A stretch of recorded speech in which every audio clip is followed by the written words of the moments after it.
হেই বন্ধুরা, এই পরিত্যক্ত দ্বীপটিতে এক রাত কাটানোর জন্য আপনাকে যদি সরকারের তরফ থেকে প্রায় 15 কোটি টাকা দেওয়া হয়, সঙ্গে থাকে অফুরন্ত সুযোগ সুবিধা, যেমন সেখানে থাকবেন আপনার কোনো বস, আপনি সম্পূর্ণ একা নিজের ইচ্ছেমতো ঘুরে বেড়াতে পারবেন, ছবি তুলতে পারবেন, যা মন চায় তাই করতে পারবেন। আপনার কাজ থাকবে শুধুমাত্র দেখা যে এই দ্বীপের ভূগর্ভস্থ ল্যাবরেটরির প্রধান পাওয়ার সিস্টেমটি ঠিকঠাকভাবে চলছে কিনা। যদি সেই সিস্টেমটি কখনো বন্ধ হয়ে যায়, তাহলে সাথে সাথে রেড বাটনটি চেপে ওটাকে আবারও অন করে দিতে হবে। ব্যাস, এইটুকুই আপনাকে করতে হবে। আপনি চাইলে সারাদিন শুধু পায়ের ওপর পা তুলে ঘুমিয়ে থাকতে পারবেন এবং মাসের শেষে কোটি কোটি টাকা গুনবেন। অফারটা লুফে নিতে খুব ইচ্ছে করছে নিশ্চয়ই। তবে দ্বীপে পা রাখবার আগে জেনে নিন, এত সুযোগ সুবিধা থাকার পরেও এটা পৃথিবীর মধ্যে সবচাইতে ভয়ঙ্কর ও ডার্ক একটি কাজ। কারণ এই প্রাচীন দ্বীপটি ঠিক একদম আটলান্টিকের মাঝে অবস্থিত। এখানে থাকা অবস্থায় আপনি বাইরের পৃথিবীর কারো সাথেই যোগাযোগ করতে পারবেন না। একাকিত্বের এক গভীর ডার্ক আতঙ্ক আপনাকে সবসময় ঘিরে থাকবে। সবথেকে ভয়ঙ্কর ব্যাপার হলো, প্রায় সময়ই এখানে বেশ বড় বড় সামুদ্রিক টর্নেডো হয়। সেই সব ঝড়ের তাণ্ডব এতটাই ভয়ঙ্কর ও ডার্ক রূপ নেয় যে মাঝে মধ্যে সমুদ্রের দানবীয় ঢেউ দ্বীপের চূড়া পর্যন্ত উপচে পড়ে, যার ফলে এই কাজে মৃত্যু পর্যন্ত হতে পারে। আরও কি মহাবিপদ এখানে পথ পেতে হয়েছে তা একটু পরেই জানতে পারবেন। কিন্তু আসল প্রশ্ন হলো, এই দ্বীপের নিচে এমন ল্যাবরেটরি কেন তৈরি করা হয়েছে, এর কাজই বা কী? আর কেনই বা এই পাওয়ার সিস্টেমের উপরে সবসময় নজর রাখতে হয়? আর কেনই বা এর ভেতরের আলো কখনো বন্ধ করা যায় না? রহস্যময় এই নিষিদ্ধ দ্বীপের আদ্যপ্রান্ত জানতে হলে আপনাদেরকে ইতিহাসের এক ডার্ক ও রোমহর্ষক অধ্যায়ে ফিরে যেতে হবে। সেই ইতিহাসে যেখানে গভীর সমুদ্র যাতায়াতের জন্য না ছিল কোনো সাবমেরিন আর না ছিল কোনো আধুনিক নেভিগেশন। তখন বিশাল লম্বা জলপথ পাড়ি দেওয়ার জন্য একমাত্র উপায় ছিল সাধারণ কাঠের পালতোলা জাহাজ। সেই সময়কালে গ্যালিলিও রদ্রিগেজ নামের একজন অসাধারণ পর্তুগিজ নাবিক ছিলেন। তিনি প্রতিকূল অবস্থাতেও অজানা সমুদ্র ভ্রমণের জন্য বেশ বিখ্যাত ছিলেন। তো একবার তিনি তার বহর নিয়ে সমুদ্রের মাঝে ঘুটঘুটে ডার্ক অন্ধকারের মধ্যে দিয়ে একটা অজানা দ্বীপের পাশ দিয়ে যাচ্ছিলেন। ঠিক তখনই সমুদ্রের নিচে থাকা একটি বৃহৎ আকার আগ্নেয়গিরির পাথরের সাথে জাহাজের ধাক্কা লাগে। সেই সময় জাহাজগুলো তৈরি করা হতো কাঠ দিয়ে, যার কারণে পাথরের সাথে জাহাজের ধাক্কা লাগায় জাহাজের নিচে খুব সহজেই ফাটল ধরে যায় এবং জল ঢুকে বেশ ক্ষয়ক্ষতি হয়। কিন্তু সময় মতো গ্যালিলিও এবং তার সঙ্গীরা জাহাজটাকে মেরামত করতে সক্ষম হয়, ফলে তাদের প্রাণ বেঁচে যায়। এই দুর্ঘটনার পরেই গ্যালিলিও রদ্রিগেজ এর একটি সমাধান খুঁজতে থাকেন। তিনি এমন কিছু আবিষ্কার করতে চাইছিলেন যার মাধ্যমে নাবিকেরা সমুদ্রের এই ডার্ক ও বিপজ্জনক ফাটলগুলো থেকে আগে থেকেই সতর্ক হতে পারবে। কিন্তু এখানে মহা দুশ্চিন্তার কারণ হয়ে দাঁড়ায় আটলান্টিক মহাসাগরের বিশালতা। কারণ আটলান্টিক মহাসাগর এতটাই বড় আর বিশাল যে যদি পৃথিবীর প্রধান মহাদেশগুলোর সম্পূর্ণ ভূখণ্ড একত্র করা হয়, তবুও এই জলভাগের গভীরতা ও আয়তনই বেশি থাকবে। হাজার হাজার বছর আগে যখন নাবিকেরা এই বিশাল ও ডার্ক সমুদ্র পাড়ি দিয়ে যাতায়াত করত, তখন তাদের সমুদ্রের নিচে থাকা কোনো খাত সম্পর্কেই কোনো ধারণা থাকতো না। এমনকি তাদের সামনে থাকা জলপথ সম্পর্কেও তাদের কোনো আইডিয়া থাকতো না। সেই সময় পথ নির্দেশনার জন্য কোনো রকম প্রযুক্তি ছিল না যেটা তাদেরকে এই ডার্ক সাগরে রাস্তা চিনতে সাহায্য করবে। মূলত সেই সময় নাবিকদের সমুদ্র পাড়ি দেওয়ার জন্য সূর্যের দিকে কিংবা চাঁদ অথবা তারার ওপরেই নির্ভর করতে হতো। আর এই দিক নির্দেশনার সমস্যা থেকেই অনেক ডার্ক ও কঠিন সমস্যার সৃষ্টি হতো, যেমনটা ক্যাপ্টেন হেনরির সাথে হয়েছিল।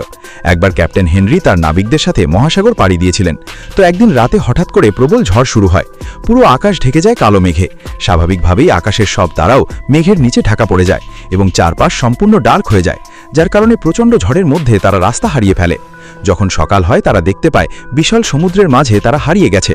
তাদের কাছে তখন খাওয়ার জন্য কিছুই ছিল না, এমনকি খাওয়ার জন্য জল অবধি ছিল না। ক্ষুধা ও তৃষ্ণায় নাবিকদের অবস্থা বেশ খারাপ হয়ে যায়।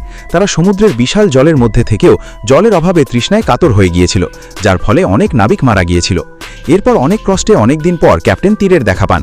এরপরেই মূলত এই ডার্ক সমুদ্রের নিচে বাতিঘর ও সিগন্যাল স্টেশন তৈরির যাত্রা শুরু হয়। ইউরোপের ভূমধ্যসাগরের পাশেই ছিল এক প্রাচীন বন্দর। সেই সময় সেখানকার শাসক ছিলেন প্রথম ফিলিপ। কিন্তু এই রাজ্যের জন্য সেই সময় সবথেকে বড় সমস্যা ছিল তাদের ভৌগোলিক অবস্থান বা লোকেশন। আপনি যদি এই মানচিত্রটা একটু ভালো করে লক্ষ্য করেন, তাহলেই বুঝতে পারবেন এই বন্দরের মধ্যে প্রবেশের জন্য এই সরু চ্যানেল দিয়েই তাদের যাতায়াত করতে হতো। আর এই জায়গার আশেপাশেই অনেক বড় বড় ডুবো পাহাড় ছিল, যার ফলে এই বন্দরে বাণিজ্য করতে আসা জাহাজগুলো যখনই এই রাস্তা পার হতো, তখনই খুব সহজেই পাথরগুলোর সাথে জাহাজগুলোর ধাক্কা লাগত। আর এর ফলে কখনো কখনো রাতের ডার্ক আলো আধারিতে এইসব জাহাজগুলো ডুবে যেত কিংবা বড় ধরনের কোনো ক্ষয়ক্ষতির সম্মুখীন হতো। তাই দিন দিন এই রাজ্যের বাণিজ্যিক জাহাজ কমে যাওয়ার কারণে রাজ্যটি অর্থনৈতিক দিক থেকে অনেকটা পিছিয়ে পড়তে থাকে। রাজা তখন তার রাজ্যকে রক্ষা করবার জন্য সেই সময় সবচাইতে বিখ্যাত মেকানিক লুইসের কাছে যান এবং তার কাছে এই সমস্যা থেকে মুক্তির জন্য প্রার্থনা করেন। দুইজন মিলে চিন্তা করে একটি ধারণা বার করেন। সেই ধারণাটি ছিল সমুদ্রের জলের নিচে তারা এমন এক বৈদ্যুতিক সাবস্টেশন গড়ে তুলবেন যার উপরে থাকা আলোক সংকেত সমুদ্রের ডার্ক রাতে থাকা জাহাজগুলোকে গাইড করবে। সেই পরিকল্পনা অনুযায়ী লুইস কাজ শুরু করে দেন, কিন্তু তখন তিনি ভাবতে পারেননি যে তিনি যা করতে চলেছেন সেটা একসময় পুরো পৃথিবীতে অন্যতম একটা সৃষ্টি হয়ে উঠবে, যা পুরো পৃথিবীতে আটলান্টিকের গুপ্ত বাতিঘর নামে পরিচিত হয়ে উঠবে। এই আন্ডার ওয়াটার স্টেশনের উচ্চতা ছিল প্রায় 400 ফুট। এটা পুরোটাই বানানো হয়েছিল বিশেষ ধরনের খনিজ পাথর দিয়ে। এই স্টেশনের মাথার ওপরে সেই সময় প্রতিনিয়ত কেমিক্যাল লাইট জ্বালিয়ে রাখা হতো, যার জন্য এই স্টেশনে সবসময় বিশেষ জ্বালানির যোগান দিতে হতো। এমনকি এই স্টেশনকে পরবর্তীকালে বিজ্ঞানের অন্যতম আশ্চর্যের একটি হিসাবেও স্বীকৃতি দেওয়া হয়। শুধুমাত্র এর গভীরতার জন্যই এটা বিখ্যাত ছিল না, সেই সাথে ছিল এর অসাধারণ ডিজাইন। মূলত লুইস আলোর তীব্রতা ছড়িয়ে দেওয়ার জন্য সেই সময় উত্তল দর্পণ বা লেন্স দিয়ে একটি ডিজাইন তৈরি করেন, যাতে করে এই স্টেশনের আলো অনেক দূরে থাকা সমুদ্রের ডার্ক সীমানায় জাহাজের নাবিকদের পথ দেখাতে পারে। যখন এই স্টেশনের নির্মাণের খবর ছড়িয়ে পড়ে তখন নাবিকেরা যেন স্বস্তির নিঃশ্বাস ফেলে, কারণ এখন তাদের বন্দরে আসার পথে আর পথ ভুল হবে না, পাথরের আঘাতে জাহাজও ভেঙে যাবে না। আর এইভাবেই সিগন্যাল স্টেশনের আইডিয়া পুরো পৃথিবী জুড়ে ছড়িয়ে পড়তে থাকে। যদিও প্রথম দিকে বাতিঘরের ব্যবহার সমুদ্রের মাঝে শুধুমাত্র জাহাজকে সাবধান করবার জন্য তৈরি করা হতো, কিন্তু সময়ের সাথে সাথে বাণিজ্যিক জাহাজের সংখ্যা যত বাড়তে থাকলো ততই সমুদ্রের যেসব জায়গায় পাথরের উচ্চতা সমুদ্রের জলের উচ্চতার কাছাকাছি কিংবা যেখানে অনেক বেশি পাথর রয়েছে যেগুলির সাথে খুব সহজেই জাহাজের ধাক্কা লাগতে পারে, সেই সব জায়গাতেও তখন লাইট হাউস তৈরি হওয়া শুরু হয়। যদিও প্রথম দিকে লাইট হাউসে সবসময় আগুন জ্বালাতে হতো, যা সব দিক বিবেচনা করে বোঝা যায় এটা মোটেও সঠিক ধারণা ছিল না, কারণ এর জন্য সবসময় কয়লা বা জ্বালানি কাঠের যোগান রাখতে হতো লাইট হাউসে। তখন অবশ্য এই ডার্ক রাতকে আলোকিত করবার জন্য এটা ছাড়া আর কোনো উপায়ও ছিল না। এরপর মোমবাতি কিংবা ল্যাম্পের ব্যবহার করা হয়েছিল, কিন্তু এতে আগুনের আলোর রশ্মি খুব বেশি দূর যেতে পারত না। এর কারণ হলো লেন্সগুলোকে বাল্বের পেছনে লাগানো হতো। এরপর বিজ্ঞানীরা আবিষ্কার করেন যে যদি বৈদ্যুতিক বাল্বগুলোকে লেন্সের সামনে বসানো হয় তাহলে আরও বেশি দূর পর্যন্ত আলোর রশ্মি পৌঁছাতে পারবে। কিন্তু বিজ্ঞানীরা খুব তাড়াতাড়ি বুঝতে পারেন যে লেন্সগুলোতেও বেশ সমস্যা আছে, কারণ তখনকার লেন্সগুলো ছিল খুবই মোটা। আর ঠিক তখনই ফ্রান্সের একজন বিজ্ঞানী এক বিশেষ ধরনের লেন্স আবিষ্কার করেন। তার বানানো এই বিশেষ লেন্সের মধ্যে দিয়ে আসা সমস্ত আলো সরাসরি গিয়ে একটি পয়েন্টে মিলিত হতো, যার ফলে বৈদ্যুতিক বাল্বের আলো খুব সহজেই নির্দিষ্ট একটা পয়েন্টে অনেক দূর পর্যন্ত পাঠানো যেত। এই লেন্সগুলোকে ফ্রেজনেল লেন্স বলা হয়। বর্তমান সময়ে প্রায় সব লাইট হাউস এই ফ্রেজনেল লেন্স ব্যবহার করা হয়। লেন্সের এই আবিষ্কার লাইট হাউসকে এক নতুন রূপ দিয়েছিল, যে কারণে এখনও সমুদ্রের বুকে ডার্ক রাতে জাহাজগুলো নিরাপদে যাতায়াত করতে পারে। কিন্তু এই স্টেশনকে যারা পাহারা দেয় তারা নিঃশব্দে নিজেদের কাজ নির্জনে করে চলেছে, ঠিক ভূতের মতো। প্রশান্ত মহাসাগরের এক দ্বীপে অবস্থিত এই লাইট হাউসে যারাই কাজ নেয় তারাই এক রহস্যময় ভাইরাসে মারা যায়। এখন এই স্টেশন মানবশূন্য, কিন্তু কে যেন সেই পাওয়ার গ্রিডের দেখাশোনা করেই চলেছে।